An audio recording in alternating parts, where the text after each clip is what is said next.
മധ്യപൂർവ്വ ദേശത്തെ ഏറ്റവും വലിയ യാത്രാ പ്രദർശന മേളയായ അറേബ്യൻ ട്രാവൽ മാർക്കറ്റിൽ കേരള പവലിയൻ ഇല്ലാതിരുന്നതിൽ പ്രവാസികൾക്ക് നിരാശ.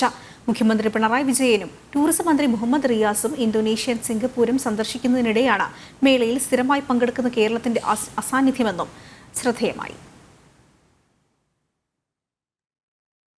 പശ്ചിമേഷ്യയിലെ ഏറ്റവും വലിയ യാത്രാ പ്രദർശന മേളയായ അറേബ്യൻ ട്രാവൽ മാർക്കറ്റിലെ കേരളത്തിന്റെ അസാന്നിധ്യം പ്രവാസികൾക്കിടയിൽ വലിയ പ്രതിഷേധത്തിന് ഇടവച്ചിരിക്കുകയാണ്. ദുബായിൽ ഇന്ന് സമാപിച്ച അറേബ്യൻ ട്രാവൽ മാർക്കറ്റിൽ കർണാടക, ഉത്തർപ്രദേശ്, മധ്യപ്രദേശ്, ഗോവ തുടങ്ങിയ സംസ്ഥാനങ്ങൾ സ്വന്തം പവലിയനുമായി എത്തിയപ്പോഴാണ് സ്ഥിരമായി പങ്കെടുക്കുന്ന കേരളം മേളയിൽ പങ്കെടുക്കാതെ മാറി നിന്നത്. മുൻ വർഷങ്ങളിലെ ATMകളിൽ കേരളത്തിന്റെ പ്രത്യേക സ്റ്റാൾ ശ്രദ്ധിക്കപ്പെട്ടിരുന്നു. വിനോദസഞ്ചാര മേഖലയ്ക്ക് ഇത്രയേറെ പ്രാധാന്യമുള്ള മേളയിൽ കേരളമില്ലാത്തത് മലയാളികൾക്ക് നിരാശയായി. കേരളം ഇതിൽ കണ്ടില്ല. അപ്പോൾ കേരളം ഇല്ലാത്തതിൻ്റെ ഒരു വിഷമം നമുക്ക് ഉണ്ട്. അതായത് നമ്മൾ അടുത്തുള്ള കർണാടക, അതുപോലെ തമിഴ്നാട് എല്ലാം ഉണ്ട്, പക്ഷെ കേരളം ഇല്ല.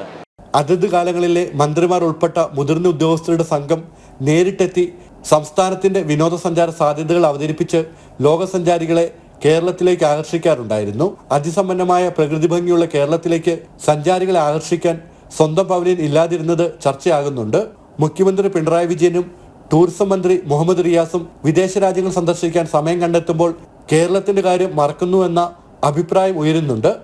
നമുക്കുണ്ടല്ലോ ഒരു ടൂറിസ്റ്റ് മിനിസ്റ്റർ, കാര്യങ്ങളൊക്കെ ഓടുന്നതാണ്. എന്തുകൊണ്ടാണ് നമുക്ക് ഇവിടെ ഒരു പവലിയൻ ഇല്ലാത്തതിനെ കുറിച്ചിട്ട് നമ്മളത് ആലോചിക്കേണ്ടതാണ്.